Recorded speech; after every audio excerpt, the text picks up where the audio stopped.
Title: How This Famous Architect Revolutionized the World, the Story of Zaha Hadid. Introduction. What is a building? Is it merely a composition of walls and a roof, a functional shelter from the elements, or can it be something more? Can it be a statement? A sculpture carved from concrete and light? A living, breathing entity that shapes not only the skyline of a city, but the very soul of the people who move within it?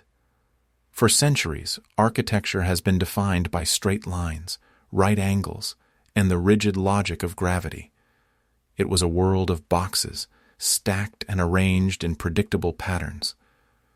But then, a force of nature entered this world, a visionary who saw not in lines but in curves, not in static forms but in fluid motion. Her name was Zaha Hadid. She was an architect who did not simply design buildings. She composed symphonies in space. Her work was a radical departure from everything that had come before, a seismic shift that sent shockwaves through the foundations of her field. Celebrated for her audacious, flowing designs and her relentless refusal to accept the word impossible, Hadid shattered conventions, dismantled barriers, and forever altered our perception of what architecture could be. She was a revolutionary, an artist, and a titan of design whose influence continues to expand long after her time with us has passed. This is the story of that revolution. We will journey through the life, the mind, and the extraordinary legacy of Zaha Hadid. We will trace her path from a childhood in a vibrant, modernizing Baghdad to her ascent as a global icon and the undisputed queen of the curve. We will deconstruct her philosophies, explore the technological breakthroughs that made her visions possible, and stand in awe of the monumental structures she left behind. This is the story of how one woman, armed with an unyielding vision and an unbreakable spirit, redrew the blueprint of the modern world. Section 1. Early Life and Influences.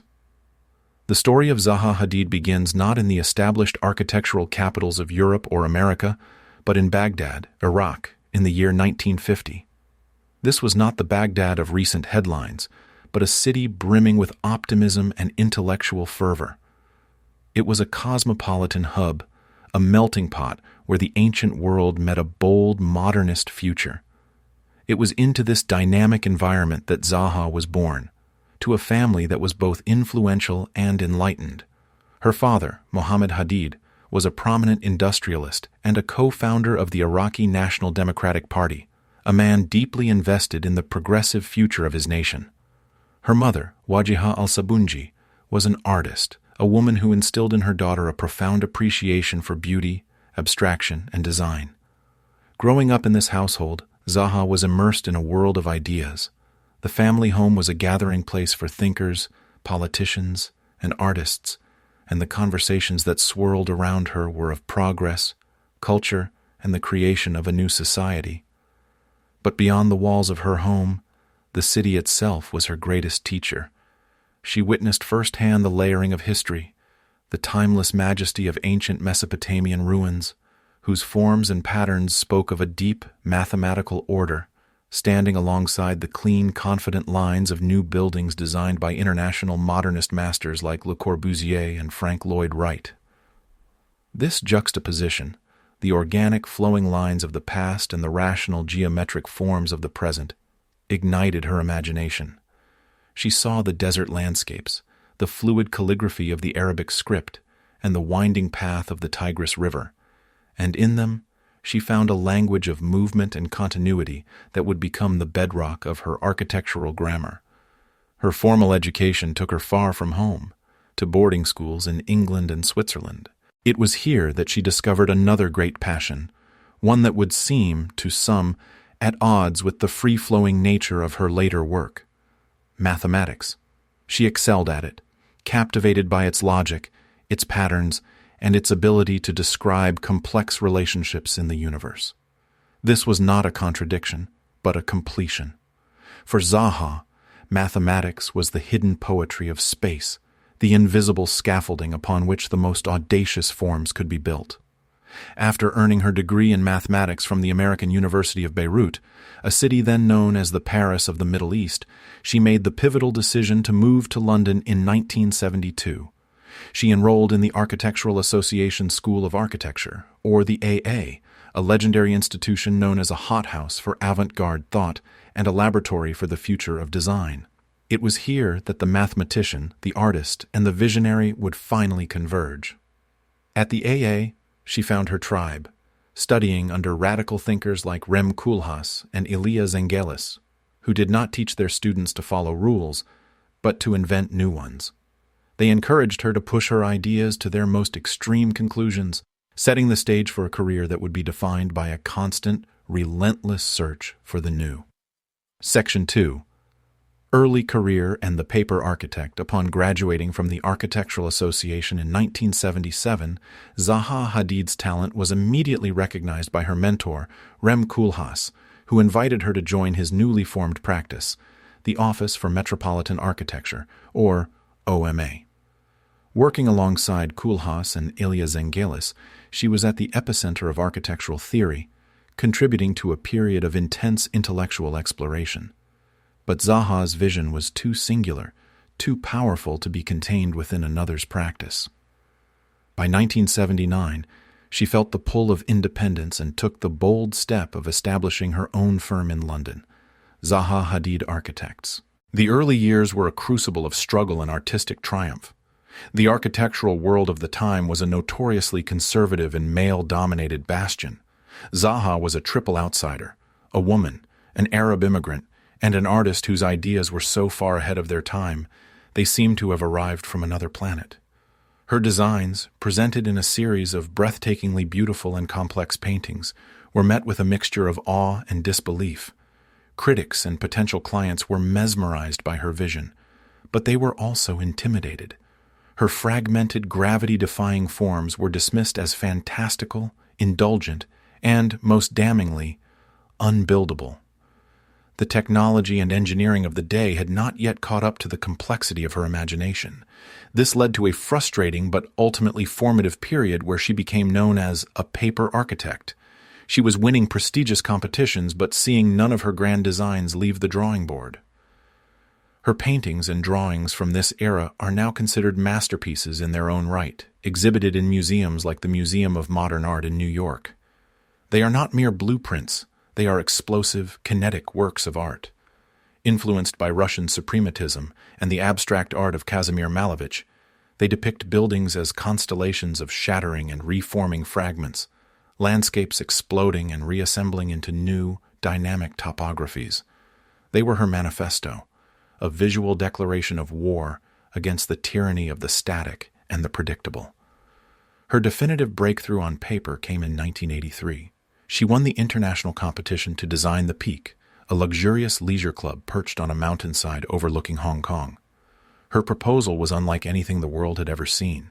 Instead of a single monolithic building, she envisioned a horizontal skyscraper, a series of layered geological strata carved directly into the cliffside. It was a man-made landscape, a splintered, crystalline form that seemed to erupt from the very rock it inhabited.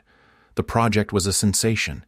It electrified the architectural community and catapulted Zaha Hadid to international fame. Although, due to the client's financial collapse, the Peak was never built, its impact was immeasurable. It was the project that solidified her reputation as a fearless innovator and the leading voice of a new, radical movement in architecture.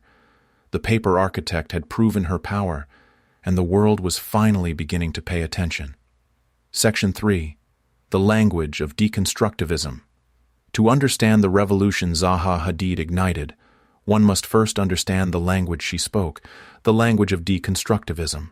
Emerging in the late 1980s, deconstructivism was not so much a cohesive style as it was an attitude, a rebellion against the ordered, rationalist doctrines of modernism and the often whimsical historical references of postmodernism. It was an architecture of disruption. It sought to dismantle the traditional hierarchies of structure, form, and space, to break open the box, and explore the dynamic, often chaotic fragments within. Deconstructivist architects were interested in ideas of fragmentation, non-linear processes, and controlled chaos. They challenged the comforting stability of the 90-degree angle, the purity of the unbroken surface, and the clear distinction between structure and ornament. Their buildings often appeared unstable, as if caught in a moment of collision, explosion, or collapse. This was not about destruction for its own sake. It was about revealing the hidden complexities and tensions within a design, creating a more honest reflection of the turbulent, fast-paced, and fragmented nature of modern life. Zaha Hadid was crowned one of the movement's leading figures, most notably in the landmark 1988 exhibition at New York's Museum of Modern Art, curated by Philip Johnson and Mark Wigley. While she often bristled at being pigeonholed, her early work was a powerful embodiment of deconstructivist principles. Her designs for the Peak, the competition entry for the Cardiff Bay Opera House, and other unbuilt projects from this era were masterclasses in the art of the fragment. She took the conventional elements of a building, walls, floors, roofs, and shattered them, stretching, twisting, and layering them into complex, multi-perspectival compositions. For Zaha, however, this was more than just an aesthetic game. It was a profound philosophical exploration. She believed that the rigid grid-based logic of traditional architecture imposed a rigid grid-based logic on human life. It dictated how we should move, how we should interact, and how we should feel. By breaking free from these constraints, she sought to create a new kind of space, a fluid, open, and liberating space that encouraged exploration, discovery, and unexpected encounters. She wanted to design environments that were not passive backdrops for life, but active participants in it, engaging the senses, challenging perceptions, and reflecting the dynamism and limitless potential of the human spirit. Deconstructivism gave her the conceptual tools to begin this quest, to tear down the old world in order to build a new one. Section 4. Breaking through with the Vitra fire station. For over a decade, Zaha Hadid's revolution existed primarily on paper. Her explosive paintings and intricate models had won her acclaim and a reputation as a visionary, but the world was still waiting for proof that her radical ideas could translate into tangible, three-dimensional reality. The moment of truth arrived in a small town in Germany. Leading figures, most notably in the landmark 1988 exhibition at New York's Museum of Modern Art, curated by Philip Johnson and Mark Wigley. While she often bristled at being pigeonholed, her early work was a powerful embodiment of deconstructivist principles. Her designs for the Peak, the competition entry for the Cardiff Bay Opera House, and other unbuilt projects from this era were masterclasses in the art of the fragment. She took the conventional elements of a building, walls, floors, roofs, and shattered them, stretching, twisting, and layering them into complex, multi-perspectival compositions. For Zaha, however, this was more than just an aesthetic game. It was a profound philosophical exploration. She believed that the rigid grid-based logic of traditional architecture imposed a rigid grid-based logic on human life. It dictated how we should move, how we should interact, and how we should feel. By breaking free from these constraints, she sought to create a new kind of space, a fluid, open, and liberating space that encouraged exploration, discovery, and unexpected encounters. She wanted to design environments that were not passive backdrops for life, but active participants in it, engaging the senses, challenging perceptions, and reflecting the dynamism and limitless potential of the human spirit. Deconstructivism gave her the conceptual tools to begin this quest, to tear down the old world in order to build a new one. Section 4. Breaking through with the Vitra fire station. For over a decade, Zaha Hadid's revolution existed primarily on paper.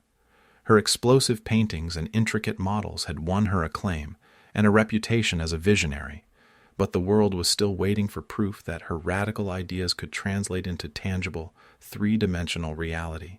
The moment of truth arrived in a small town in Germany.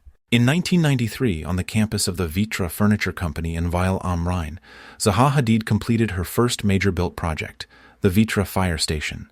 It was a building that would change everything. The commission itself was born from disaster. After a major fire destroyed much of the Vitra campus in 1981, the company's chairman, Rolf Fehlbaum, decided to transform the site into a veritable museum of contemporary architecture, commissioning buildings from pioneers like Frank Gehry and Tadao Ando. For the new fire station, he took a chance on the unbuildable architect, Zaha Hadid. The result was a structure that seemed to be the physical manifestation of an emergency.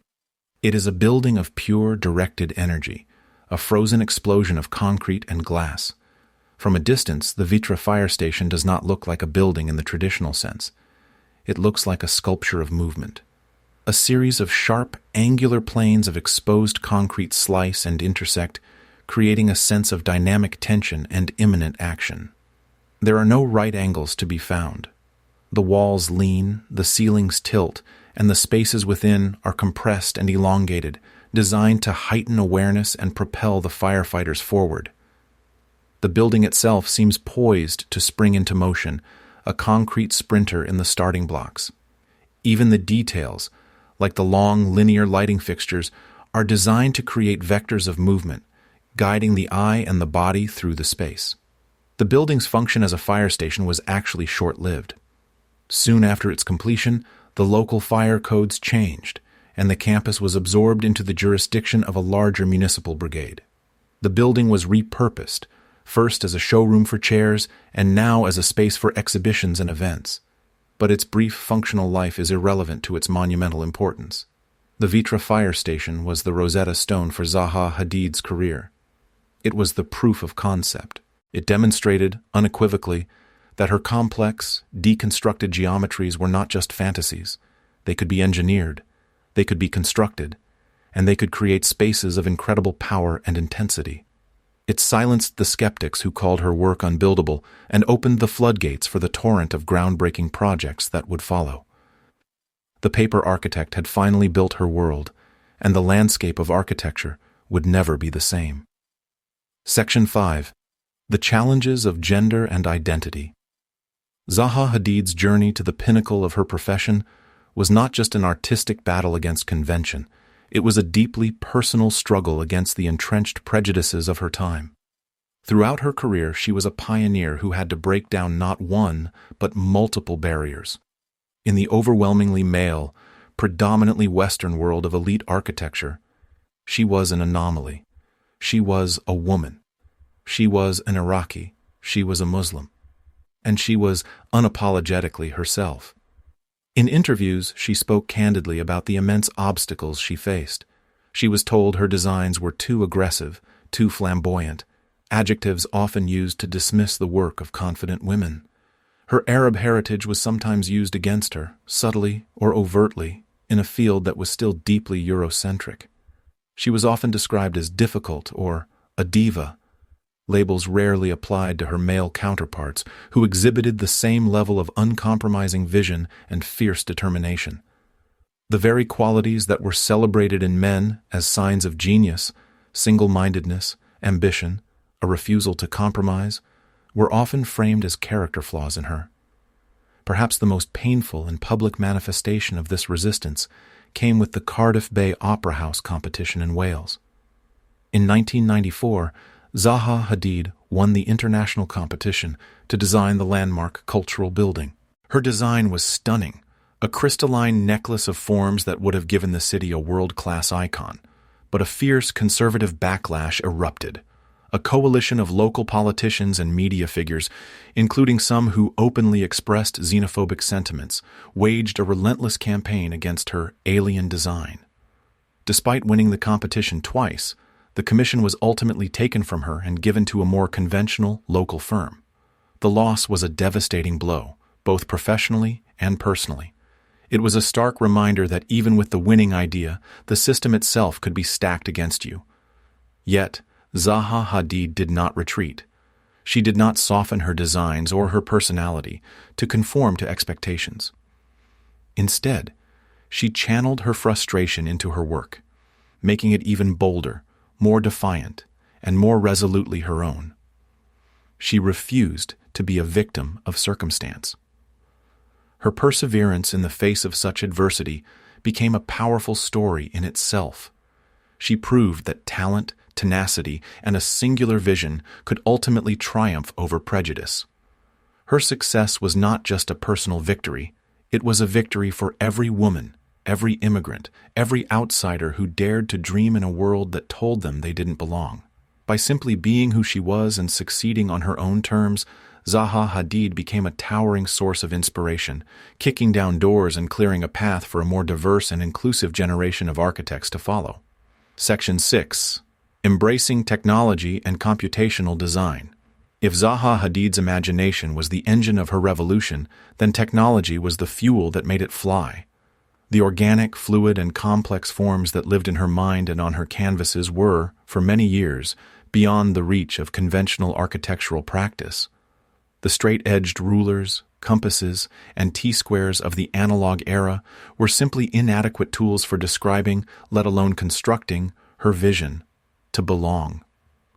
By simply being who she was and succeeding on her own terms, Zaha Hadid became a towering source of inspiration, kicking down doors and clearing a path for a more diverse and inclusive generation of architects to follow. Section 6. Embracing Technology and Computational Design. If Zaha Hadid's imagination was the engine of her revolution, then technology was the fuel that made it fly. The organic, fluid, and complex forms that lived in her mind and on her canvases were, for many years, beyond the reach of conventional architectural practice. The straight-edged rulers, compasses, and T-squares of the analog era were simply inadequate tools for describing, let alone constructing, her vision. The breakthrough came with the digital revolution. As computational power grew exponentially in the 1990s and early 2000s, Zaha Hadid and her firm were among the very first to recognize its transformative potential. They became pioneers in the use of computational design, particularly a methodology known as parametricism. This was a paradigm shift in the design process. Instead of drawing a fixed object, parametric design involves creating a system of rules, parameters, and relationships. By adjusting these parameters, an angle here, a curve radius there, the entire design could evolve and adapt, generating an infinite number of complex variations. This was the key that unlocked the door to realizing her fluid geometries. It allowed her team to model, rationalize, and document forms that were previously indescribable. The computer became a collaborator, a tool that could not only draw her complex curves, but also help optimize them for structural integrity, material efficiency, and environmental performance. This technological leap was spearheaded within her firm by her longtime partner, Patrick Schumacher. Together, they built a culture of intense research and development, investing heavily in cutting-edge software and creating a specialized in-house research group, Code, to push the boundaries of what was possible. They moved beyond simple visualization and embraced digital fabrication. Complex, curving facade panels or intricate interior structures could be modeled with absolute precision on a computer and then sent directly to robotic milling machines or 3D printers for fabrication. This seamless integration of design and making closed the gap between the virtual dream and the physical reality. This embrace of technology was not about creating complexity for its own sake. For Zaha, it was about liberation. It liberated architecture from the tyranny of the box. It allowed her to create buildings that were more responsive to their context, more attuned to human movement, and more expressive of the complex, interconnected nature of contemporary life. Projects that would have been impossible just a decade earlier were now feasible. The seamless, flowing skin of the Haydar Aliyev Center, the intricate, overlapping pathways of the MAXXI Museum, these were born from the marriage of a singular artistic vision and the powerful logic of the algorithm. By championing this new digital toolkit, Zaha Hadid did not just change her own work, she fundamentally changed the architectural profession itself, ushering in a new era of formal exploration and technological innovation. Section 7. The Rosetta Stone of Space. The MAXXI Museum. In the heart of Rome, the Eternal City, a city defined by millennia of classical and Baroque architecture, Zaha Hadid created her masterpiece. The MAXXI, the National Museum of 21st Century Arts, completed in 2009, is more than just a museum. It is a profound statement about the nature of space, movement, and art in the modern world. It is the culmination of the ideas she had been exploring for decades, a building where the fluid lines of her paintings were finally rendered in glorious, flowing concrete. The MAXXI does not present itself as a traditional, object-like building. It is a field of forces, a confluence of pathways, a delta where streams of space converge and diverge. From the outside, it is a composition of intersecting, overlapping volumes, with sweeping concrete fins that guide visitors and frame views of the surrounding neighborhood. It rejects the idea of a single, grand facade, instead offering a dynamic, multifaceted experience from every angle. The building seems to blur the boundaries between inside and outside, weaving itself into the urban fabric of the city. Stepping inside is to be immersed in Zaha's vision of continuous, dynamic space. There is no traditional room-by-room procession. Instead, visitors are drawn through a spectacular full-height atrium, a vortex of movement defined by black steel staircases and bridges that crisscross the void like calligraphic strokes. These pathways lead up to the galleries, which are not simple white boxes but fluid, tube-like spaces that twist, turn, and flow into one another. The walls curve, the ceilings undulate, and natural light pours in from carefully placed skylights, creating an environment that is constantly changing, constantly in motion. The design fundamentally rethinks the relationship between art and architecture. The building is not a neutral container for art. It is an active participant. The fluid, open-ended nature of the galleries challenges curators to think in new ways, and it invites visitors to forge their own paths, to explore and discover art in a non-linear, intuitive way. It is a space of possibility, a landscape for creative encounter. The MAXXI was a triumph. It earned Zaha Hadid the prestigious Sterling Prize from the Royal Institute of British Architects in 2010 and solidified her status as one of the most important architects of her generation. It is her Rosetta Stone, a key that unlocks the meaning of her unique architectural language, proving that a building can be as dynamic, as complex, and as profoundly moving as the art it contains. Section 8. The London Aquatics Centre, Olympic Legacy. When London won the bid to host the 2012 Olympic Games, the city needed a stage worthy of the world's greatest sporting event. It needed architecture that was not only functional but also iconic, inspirational, and enduring. For the design of the Aquatics Centre, the gateway to the Olympic Park, the choice was clear: Zaha Hadid. The project was a homecoming of sorts, a chance for the architect who had long been an adopted Londoner to finally leave her indelible mark on the skyline of her chosen city. Her design for the Aquatics Centre is a work of breathtaking poetry and formidable engineering. Inspired by the fluidity of water and motion, the building is defined by a single, immense, wave-like roof. This colossal structure, 160 meters long and weighing over 3,000 tons, rises gracefully, dips in the middle, and then sweeps up again at the ends, creating a form that is both monumental and weightless. It appears to float above the ground, an architectural expression of the very element it contains. The roof rests on just 3 concrete supports, a feat of structural ingenuity that creates a vast, column-free interior, ensuring that every one of the 17,500 spectators had an unobstructed view of the pools. Inside, the sense of fluidity continues. The space is flooded with natural light from huge glass walls that run the length of the building, blurring the line between inside and out and connecting the swimmers to the surrounding park. The ceiling is lined with undulating panels of reddish-brown timber, adding warmth and texture to the space and enhancing the acoustics, muffling echoes and creating an atmosphere of focused intensity. Zaha's design was not just about creating a spectacular image for the television cameras. It was about creating the best possible environment for the athletes. Crucially, the Aquatics Centre was designed with legacy in mind. Zaha believed passionately in the social responsibility of architecture. The 2 large temporary seating wings that flanked the main structure during the Games were designed to be removed, transforming the colossal Olympic venue into a more intimate and accessible community pool. After the Games, it was open to the public, becoming a vibrant hub for local residents, schools, and swimming clubs. It is a living, breathing part of the city, a testament to Zaha's belief that great architecture should not be a monument to be admired from afar, but a dynamic space that serves and enriches the lives of people. The London Aquatics Centre is more than just an Olympic icon. It is a gift to the city, a lasting legacy of inspiration, community, and the sheer, unadulterated beauty of form. Section 9. Exploring New Horizons, International Projects. As her fame grew, Zaha Hadid's revolutionary vision became a global phenomenon.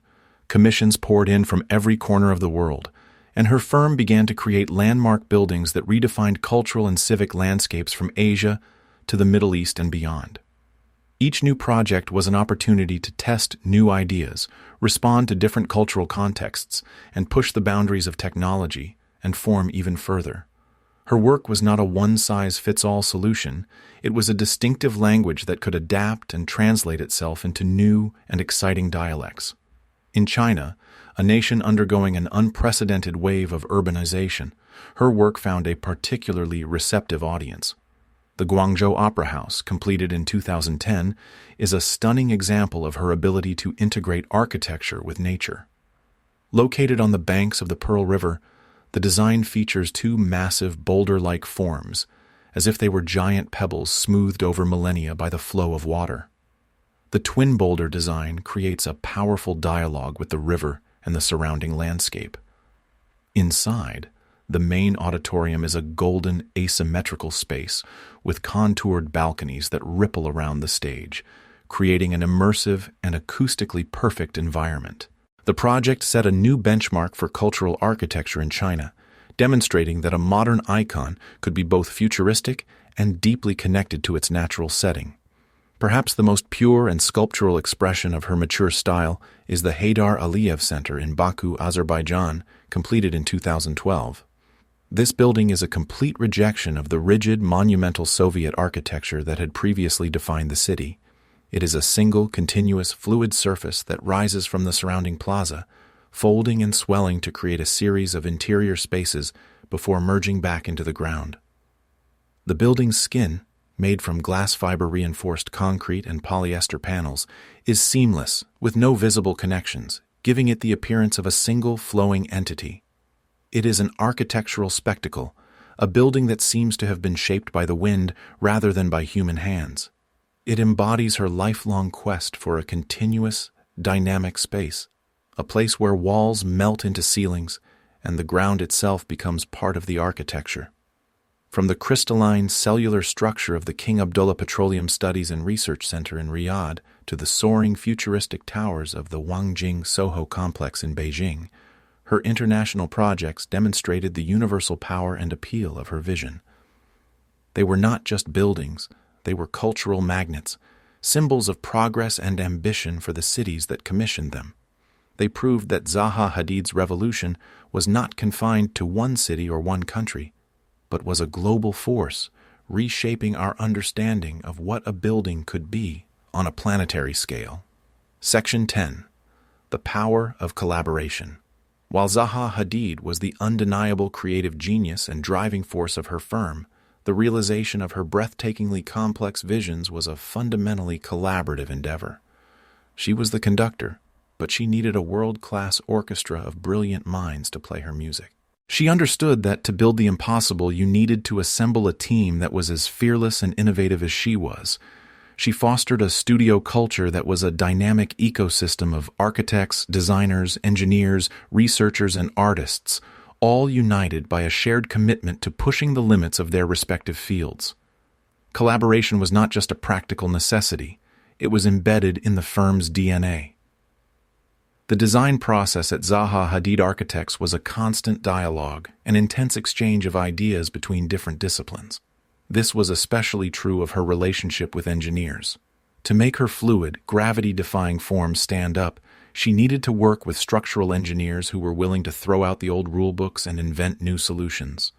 Her long-standing partnerships with brilliant engineering firms like Arup and Bureau Happold were crucial.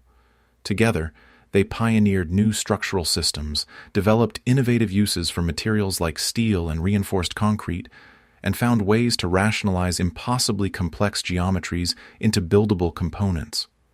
Her most important and enduring collaboration was with her partner, Patrick Schumacher. A brilliant architect and theorist in his own right, Schumacher joined the firm in 1988 and became the intellectual co-pilot of the ZHA revolution. He was instrumental in developing the theoretical framework for their work, coining the term parametricism to describe their unique computational design methodology. While Zaha was the intuitive artistic visionary, Schumacher provided the systematic theoretical rigor that helped translate her sketches into a coherent and buildable architectural language. Their partnership was a powerful fusion of art and science, intuition and logic, and it was this synergy that propelled the firm to the forefront of global architecture. This spirit of collaboration extended beyond the design team to include clients, contractors, and material fabricators. Bringing a Hadid building to life required every single person involved, from the person pouring the concrete to the specialist installing the curved glass panels to operate at the absolute peak of their craft. Zaha demanded excellence, and her projects inspired a level of innovation and problem-solving across the entire construction industry. Her legacy, therefore, is not only in the buildings she designed, but also in the collaborative, interdisciplinary culture she created, a culture that continues to define Zaha Hadid architects and serves as a model for how to achieve the extraordinary. Section 11. Changing the Skyline, Skyscrapers and Urbanism.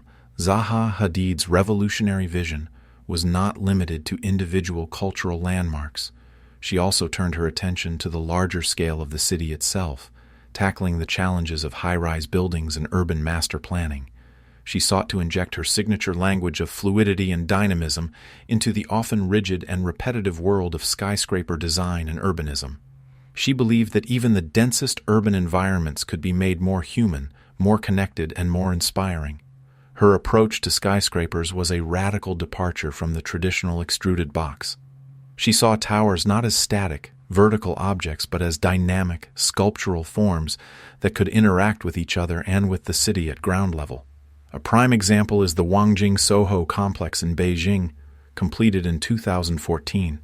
Instead of a single, monolithic tower, the project consists of 3 gracefully curving, pebble-like skyscrapers.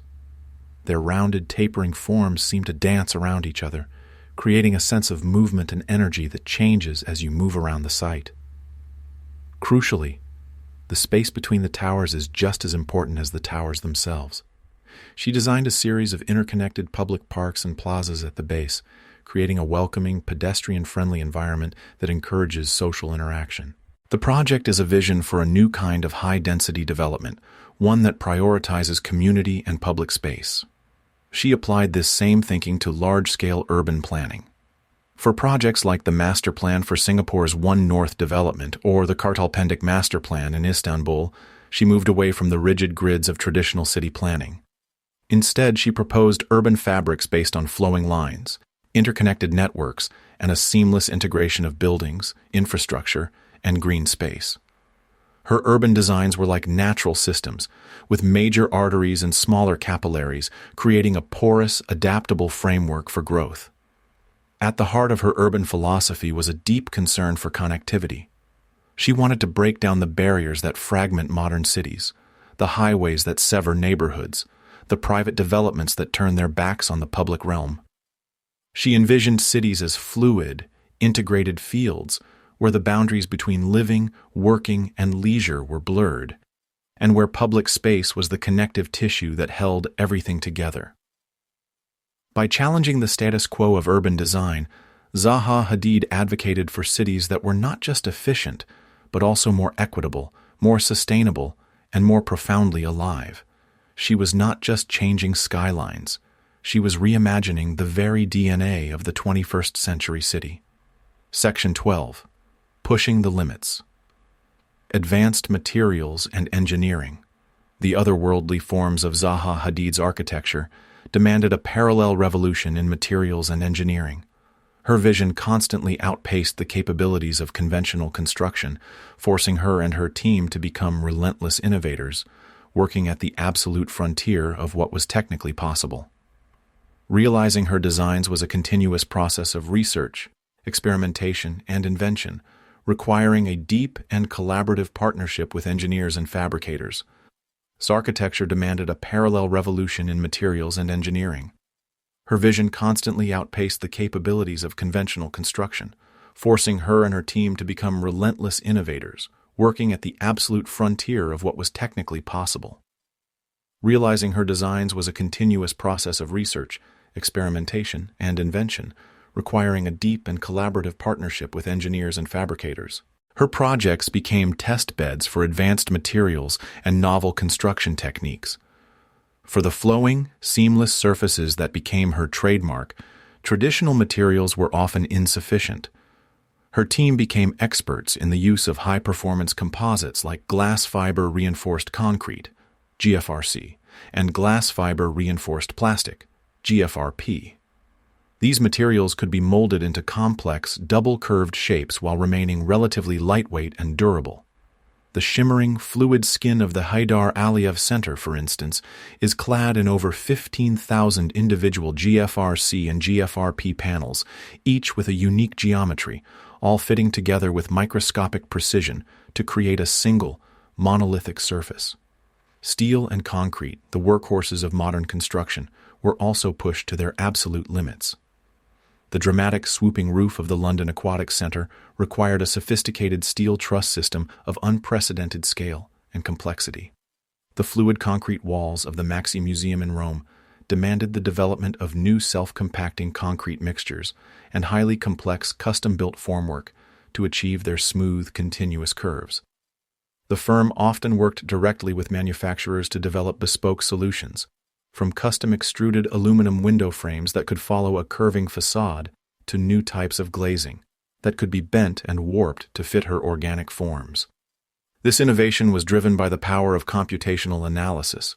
Advanced software allowed her team and their engineering partners to model and stress test these complex structures with incredible accuracy. They could simulate the effects of wind, gravity, and seismic forces, optimizing the design to use the minimum amount of material for the maximum structural effect. This resulted in buildings that were not only formally audacious, but also highly efficient and elegant in their structural logic. The innovation was not just about making strange shapes.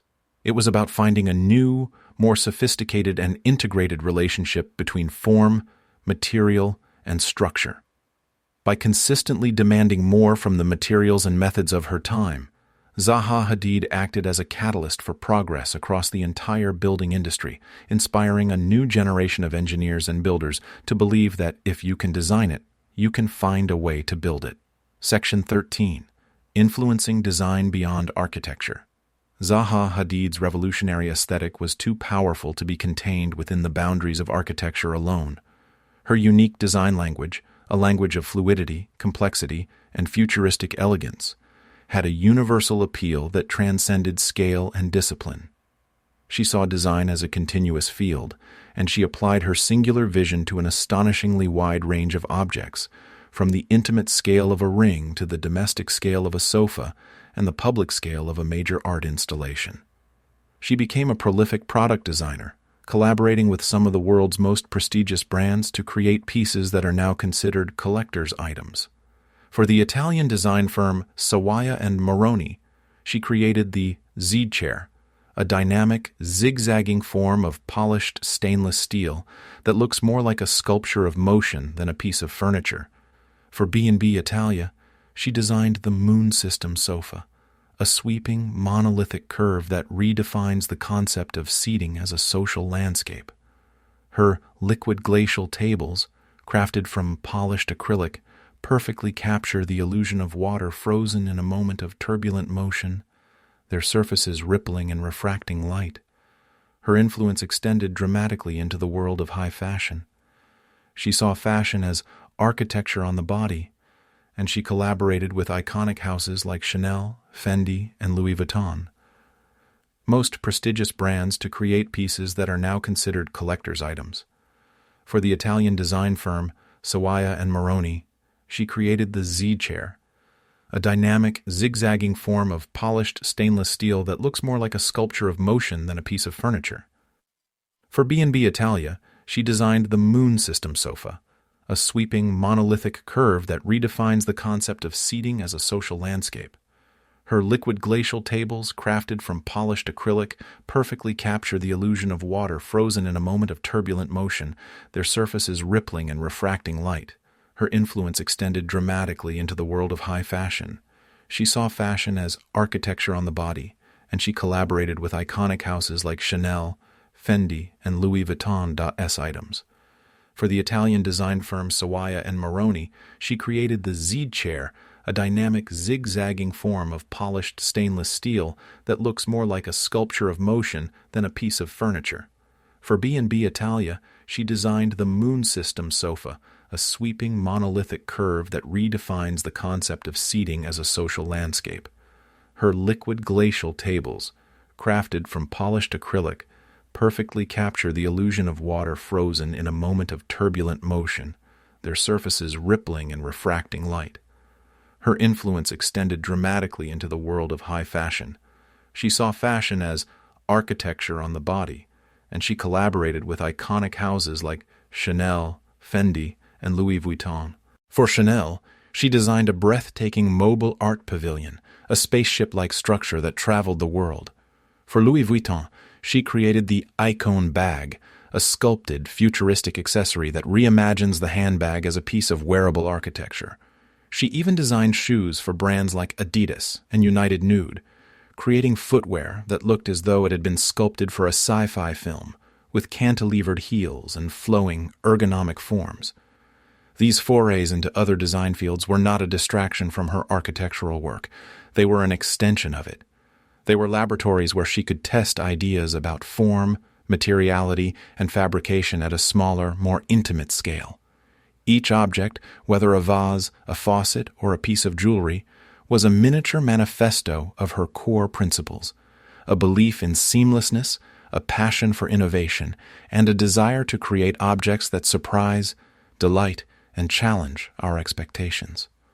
By blurring the lines between disciplines, Zaha Hadid demonstrated the profound versatility of her creative genius and fundamentally expanded the role of the architect in the 21st century, repositioning them as a master of form capable of shaping every aspect of our visual world. Section 14. Sustainability and Environmental Responsibility. As the global conversation around climate change and environmental responsibility grew more urgent, Zaha Hadid and her firm increasingly embraced the challenge of integrating sustainable principles into their cutting-edge designs. There was a common misconception that her complex, formally ambitious architecture was inherently wasteful or at odds with green building practices. However, Zaha believed that high-performance design and high-performance sustainability could and should be one and the same.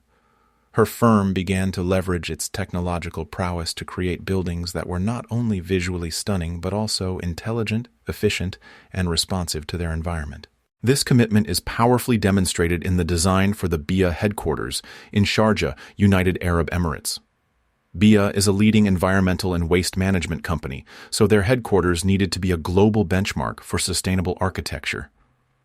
Zaha's design is a direct response to its desert context. The building is conceived as a series of intersecting dune-like forms that are oriented to optimize prevailing winds and minimize exposure to the harsh desert sun.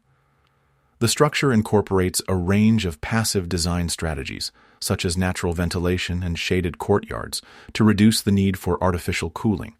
The facade is engineered with minimal glass to limit solar gain, and the building is powered by a large on-site solar array and a waste-to-energy system, allowing it to operate with net-zero energy consumption. This focus on sustainability was not just about technical solutions. It was woven into the firm's design philosophy.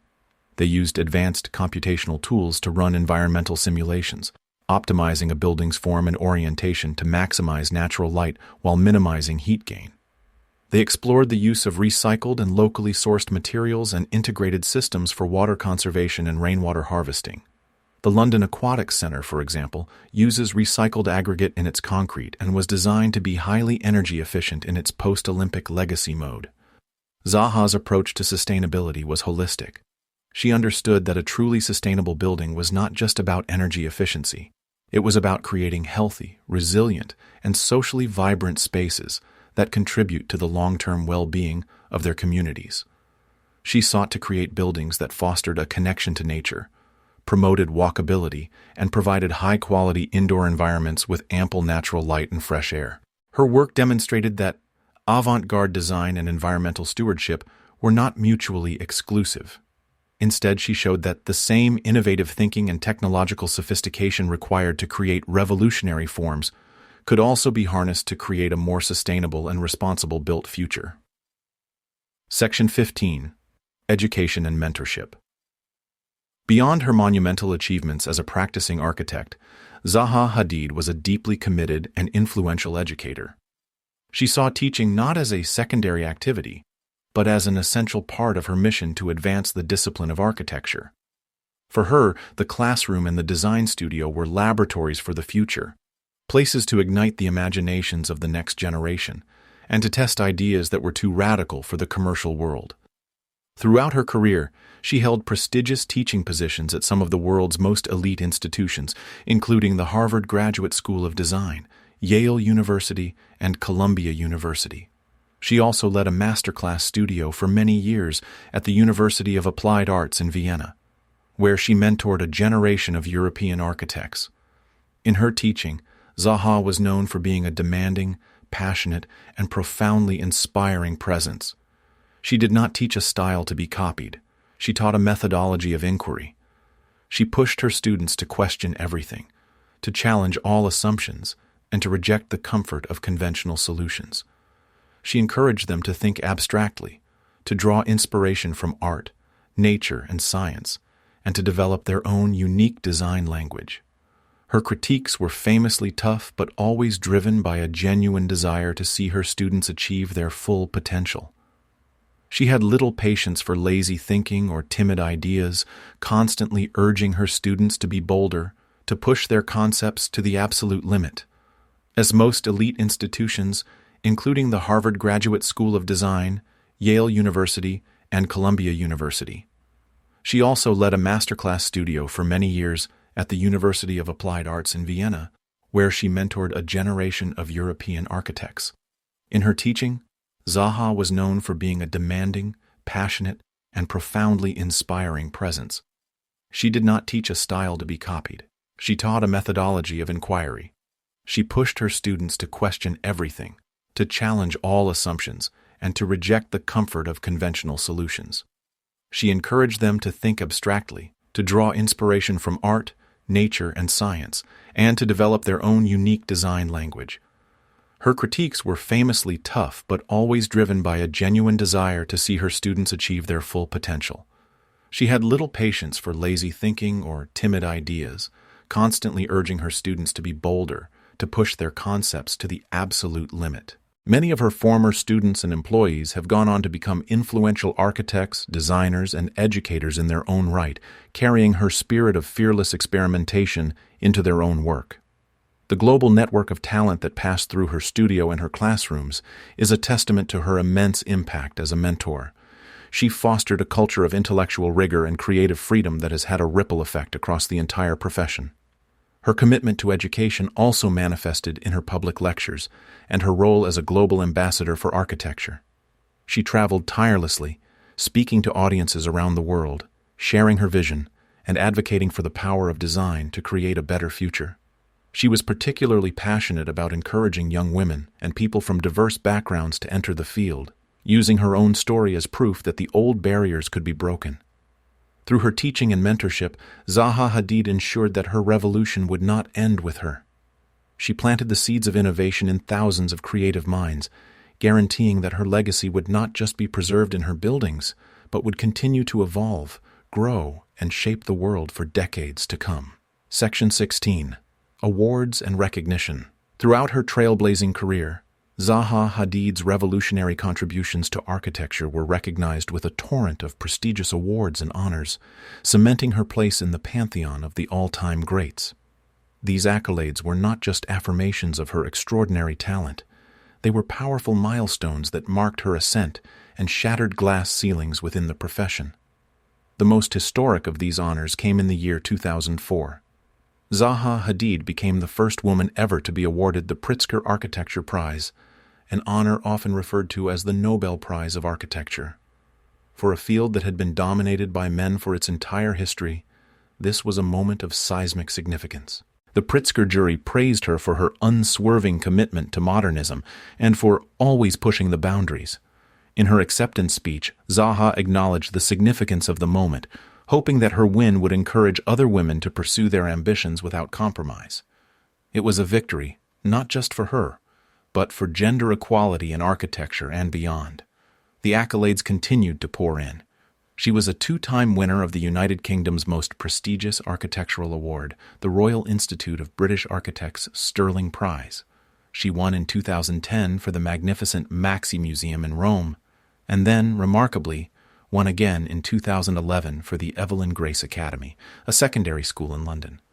Winning in consecutive years was an unprecedented achievement, showcasing her ability to create breathtaking designs across vastly different scales and typologies, from a world-class museum to a community school. In 2012, she was made a Dame Commander of the Order of the British Empire by Queen Elizabeth II for her services to architecture. Her international recognition was equally profound. Japan awarded her the Premium Imperiale for architecture, and in 2016, just before her passing, she became the first woman in her own right to be awarded the Royal Gold Medal by the Royal Institute of British Architects. This honor, personally approved by the monarch, is given in recognition of a lifetime's work. In presenting the award, Sir Peter Cook celebrated her as a scintillating and Zaha-esque figure who had changed the game. These awards were more than just trophies on a shelf. They were the official validation of her radical vision by the very establishment that had once dismissed her as a paper architect. They charted the journey of her ideas from the radical fringe to the celebrated center of the architectural world. Each prize served as a testament to her unwavering persistence, her singular genius, and her profound and undeniable impact on the way we see, experience, and imagine the built environment. Section 17. Controversy and Criticism. A career as revolutionary and uncompromising as Zaha Hadid's was inevitably accompanied by its share of controversy and criticism. Trailblazers, by definition, create friction. Her bold, unapologetic work and her equally formidable personality often placed her at the center of heated debates within the architectural community and in the public sphere. Some of the most common critiques were aimed at the perceived extravagance and cost of her projects. Detractors argued that her complex sculptural forms were self-indulgent, difficult to construct, and resulted in budgets that spiraled beyond their initial estimates. Her buildings were sometimes labeled starchitect follies, disconnected from the practical needs of the people who used them or the contexts in which they were built. The fluid, non-orthogonal spaces of her interiors were occasionally criticized for being challenging to furnish or navigate. She also faced intense scrutiny over the political and social contexts of some of her commissions. Her work in countries with questionable human rights records, such as China and Azerbaijan, led to accusations that she was lending her prestigious brand to authoritarian regimes. The most intense controversy surrounded her design for the Al Wakra Stadium for the 2022 FIFA World Cup in Qatar. The project became embroiled in the larger global outcry over the horrific labor conditions and deaths of migrant workers on Qatar's construction sites. While she was not responsible for the conditions of the workers, she was heavily criticized for what were perceived as dismissive comments on the issue, a moment that cast a shadow on her reputation. Zaha Hadid never shied away from these critiques. She met them with the same fierce confidence and intellectual rigor that she brought to her designs. She defended her work as a necessary investment in culture and progress, arguing that innovation always comes at a cost, and that society has a right to public buildings that are uplifting and inspiring, not just minimally functional. She argued that architecture's role was to challenge the status quo, not to placate it. She believed that engaging with complex political realities was part of being a global architect, and she consistently defended the power of her buildings to bring positive cultural energy to any location. The controversies surrounding her are an inseparable part of her story. They highlight the tensions that exist between artistic vision and practical reality, between global ambition and local context, and between the architect's creative freedom and their social responsibility. Like all true revolutionaries, Zaha Hadid was a polarizing figure, but it was precisely this willingness to provoke, to challenge, and to operate in the difficult, contested spaces of her time that made her impact so profound and her legacy so enduring. Section 18. The personal side of a visionary. Behind the formidable public persona of the global starchitect and the creator of futuristic worlds, there was a deeply personal side to Zaha Hadid. She was a woman of immense warmth, fierce loyalty, and a sharp, often self-deprecating wit. Those who knew her well described a personality that was as complex and multifaceted as her buildings, at once commanding and generous, intimidatingly brilliant and incredibly down-to-earth. Her personal style was as distinctive and expressive as her architecture. She was a passionate lover of fashion, often collaborating with and wearing the designs of other avant-garde creators like Issey Miyake and Yohji Yamamoto. She treated her own appearance as a canvas for design, favoring bold, sculptural silhouettes, dramatic capes, and statement jewelry that mirrored the flowing, dynamic lines of her work. Her presence at any cultural event was magnetic. She was not just an architect, but a true cultural icon. She was deeply passionate about art, culture, and politics, and she maintained an insatiable curiosity about the world. Her homes in London and Miami were filled with books, paintings, and design objects, reflecting her eclectic tastes and her belief in living a life surrounded by creativity. She was a voracious reader and a brilliant conversationalist, able to speak with authority on everything from suprematist painting to Middle Eastern politics. Family and friends were the anchor of her life. She remained incredibly close to her brother and her nieces and nephews, and she cultivated a tight-knit circle of friends and colleagues who became her chosen family in London. Her studio was known for its familial atmosphere. Despite its global reach and high-pressure environment, she knew many of her employees by name and took a genuine interest in their lives and careers. She was a demanding boss, but also a fiercely protective and generous mentor, known for hosting legendary office parties and for supporting her team with unwavering loyalty.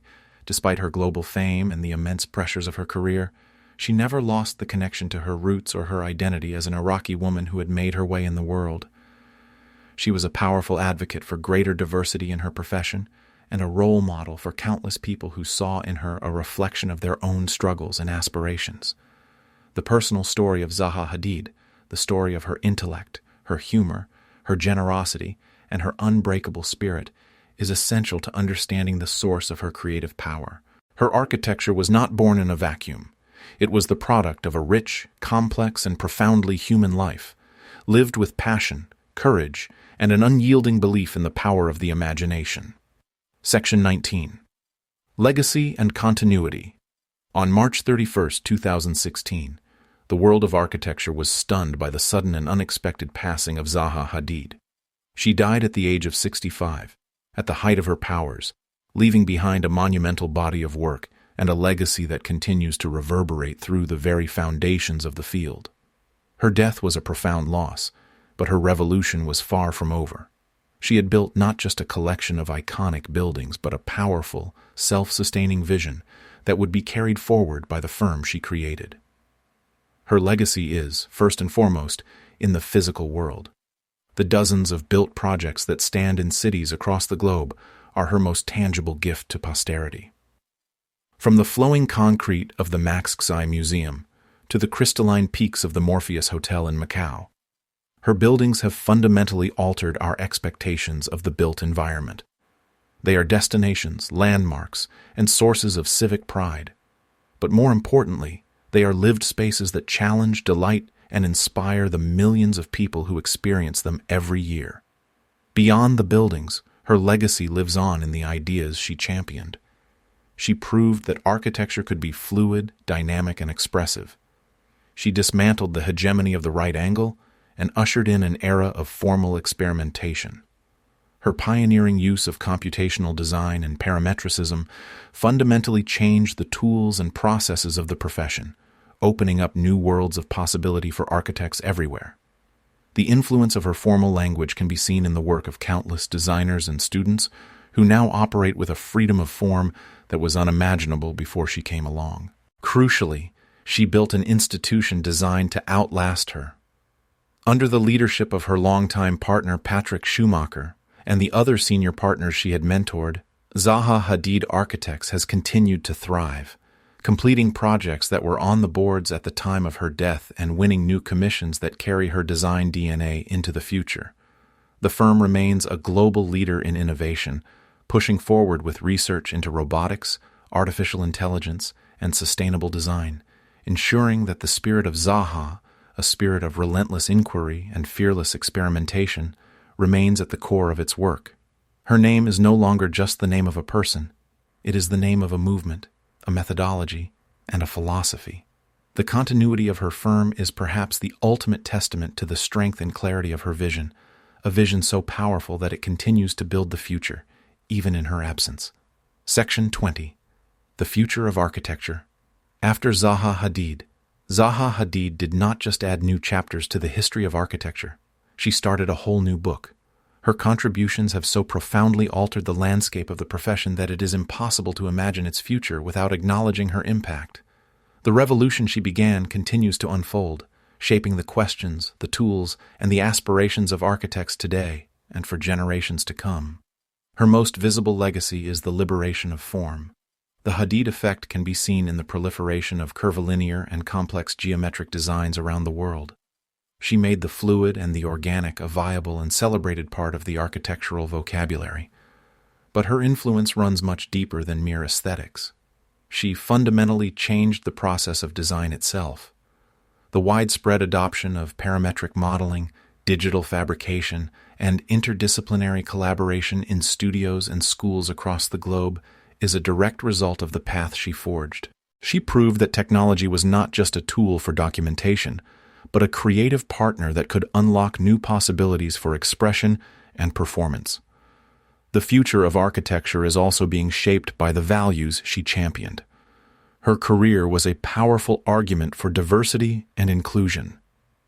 As the first female Pritzker laureate and a proud Arab woman who conquered a Western-dominated field, she became a towering symbol of possibility.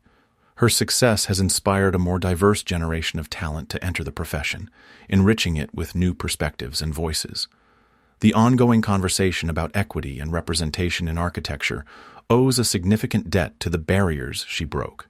Furthermore, the profession is increasingly focused on the issues of sustainability, social impact, and the human experience of space, themes that were central to her later work. The challenge for the next generation of architects is to take the formal freedom and technological sophistication she pioneered and apply it to solving the most pressing problems of our time: climate change, rapid urbanization, and social inequality. Her work serves as a powerful touchstone, a reminder that cutting-edge design can and must be deployed in the service of creating a more equitable, resilient, and beautiful world. The future of architecture after Zaha Hadid is one of greater formal complexity, deeper technological integration, and, hopefully, a more profound sense of social and environmental responsibility. She did not provide all the answers, but she gave us a whole new set of questions and a powerful new set of tools with which to explore them.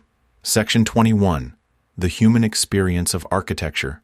For all the discussion of advanced technology, complex geometries, and revolutionary forms, at the very heart of Zaha Hadid's work was a deep and abiding concern for the human experience. She believed that architecture was not ultimately about creating beautiful objects, but about shaping the stage upon which human life unfolds.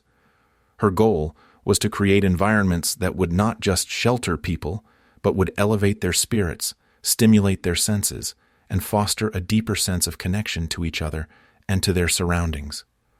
Her designs are fundamentally about movement. She thought of space not as a series of static rooms, but as a continuous, flowing landscape. Her buildings are designed to be experienced kinetically. The sweeping curves of her hallways, the dramatic crisscrossing staircases of her atriums, and the seamless transitions between her interior and exterior spaces are all designed to guide the body and the eye on a journey of discovery. They invite you to wander, to explore, to choose your own path. This is an architecture that rejects passive observation and demands active participation.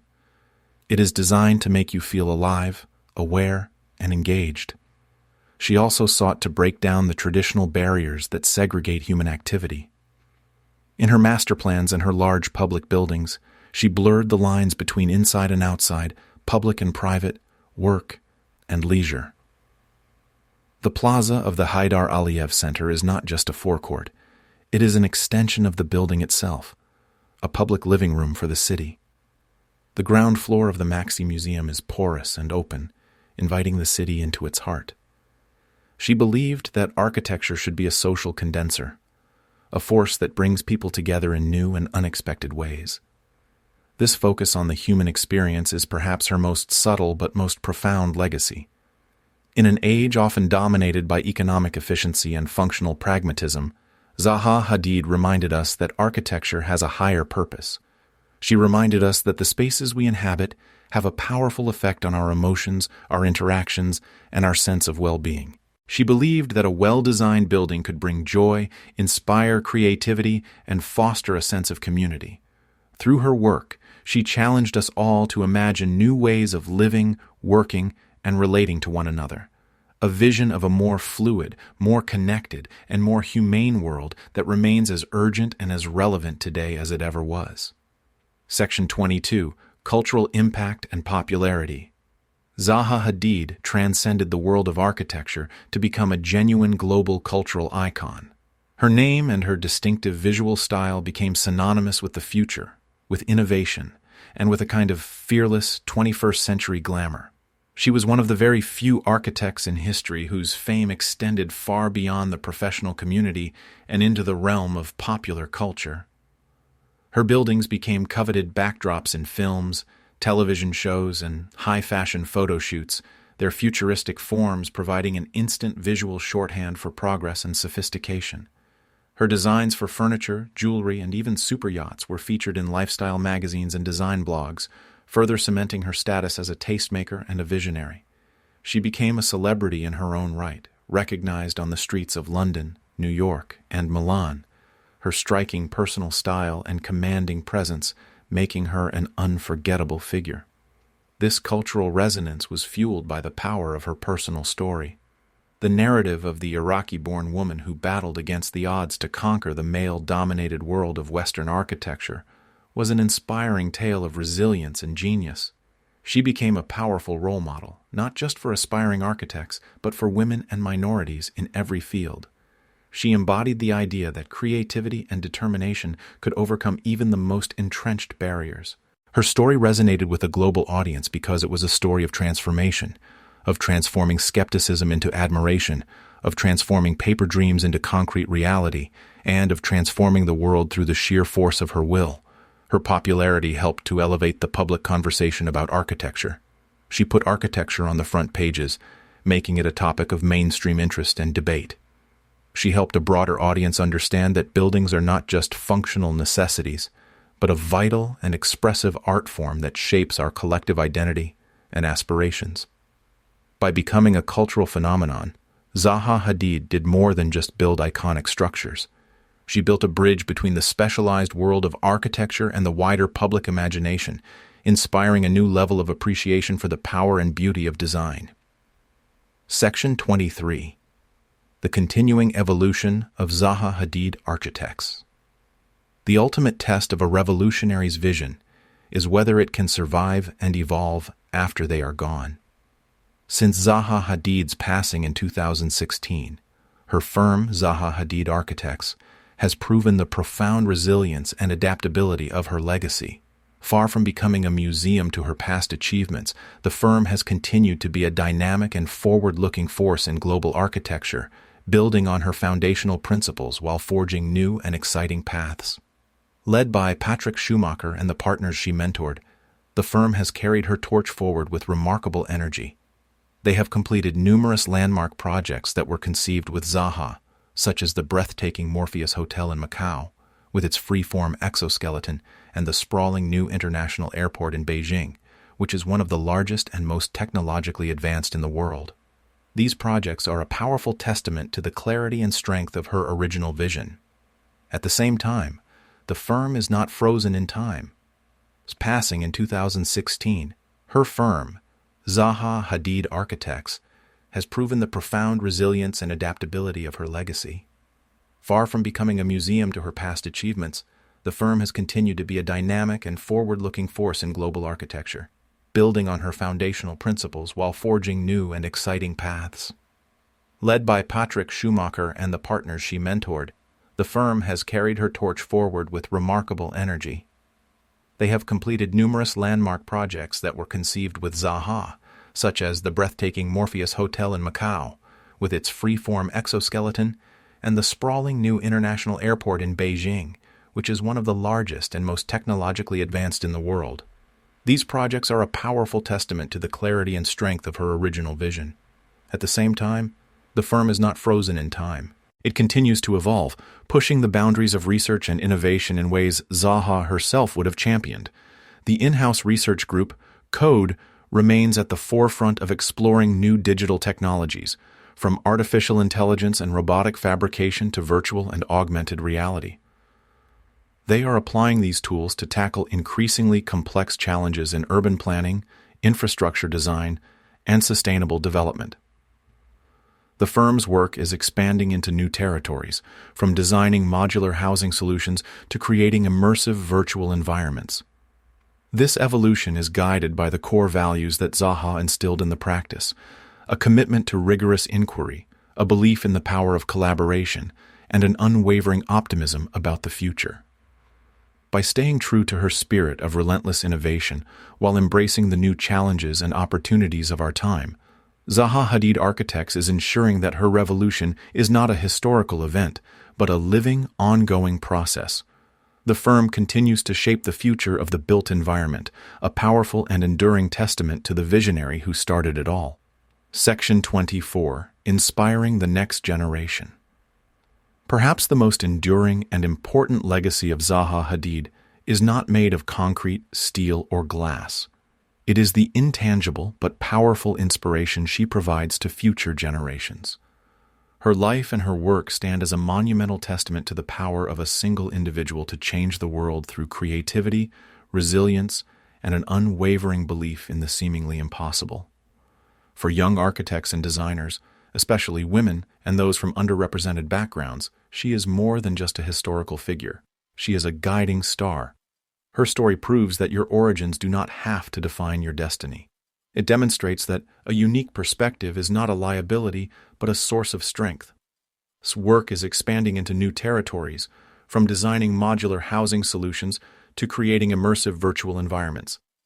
This evolution is guided by the core values that Zaha instilled in the practice: a commitment to rigorous inquiry, a belief in the power of collaboration, and an unwavering optimism about the future.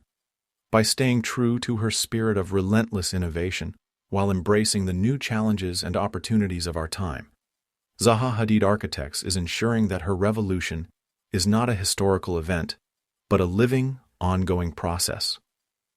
The firm continues to shape the future of the built environment, a powerful and enduring testament to the visionary who started it all. Section 24. Inspiring the Next Generation.